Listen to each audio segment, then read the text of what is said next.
क्या आप 1 साल या उससे ज़्यादा अरसे से प्रेगनेंसी के लिए कोशिश कर रहे हैं लेकिन अभी तक आपको खुशखबरी नहीं मिली, तो ये वीडियो आपके लिए है और इसके बारे में आपको ज़रूर जानना चाहिए। अस्सलाम वालेकुम, मैं हूं doctor Zeenat Umar, consultant gynaecologist, Salim memorial hospital. सबसे पहले एक मिसकंसेप्शन का अजाला बहुत ज़रूरी है कि इनफर्टिलिटी का मतलब ये नहीं है कि प्रेगनेंसी कभी होगी ही नहीं। प्रेगनेंसी कई दफ़ा simple lifestyle changes, medication, ovulation induction या कुछ छोटे मोटे प्रोसीजर्स से भी हो सकती है। उसके अलावा दूसरा मिसकंसेप्शन या मिथ ये है कि हमेशा प्रेगनेंसी ना होने की वजूहात औरतों में होती है। ऐसा बिल्कुल नहीं है। तकरीबन हाफ एंड हाफ केसेस में मर्द या औरत रिस्पॉन्सिबल होते हैं, लेकिन कुछ ऐसी केसेस भी होते हैं कि जिसमें दोनों बिल्कुल ठीक होने के बावजूद कंसीव नहीं कर पा रहे होते।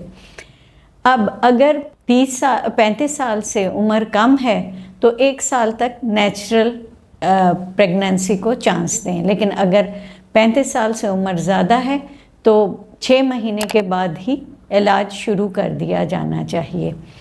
इनफर्टिलिटी औरतों में polycystic ovarian syndrome, hormonal problems जैसे कि प्रोलैक्टिन का ज़्यादा होना या थायराइड का ज़्यादा होना, इनकी वजह से भी होती है। उसके अलावा अगर फैलोपियन ट्यूब्स ब्लॉक हैं या अगर कोई ऐसे इश्यूज़ हैं कि एबनॉर्मल थायराइड हार्मोन्स हैं, तो इन सारे केसेस में प्रेगनेंसी के होने में मुश्किल आ सकती है।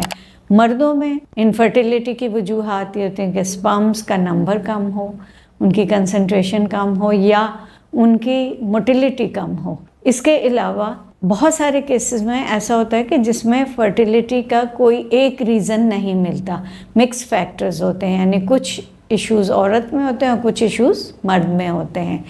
तो इन सारी चीज़ों को डिटेल्ड इवैल्यूएशन करने के लिए और इसका एक मुनासिब ट्रीटमेंट प्लान लेने के लिए आप हमसे रब्ता कीजिए और हमारे साथ अपॉइंटमेंट बुक करवाएं।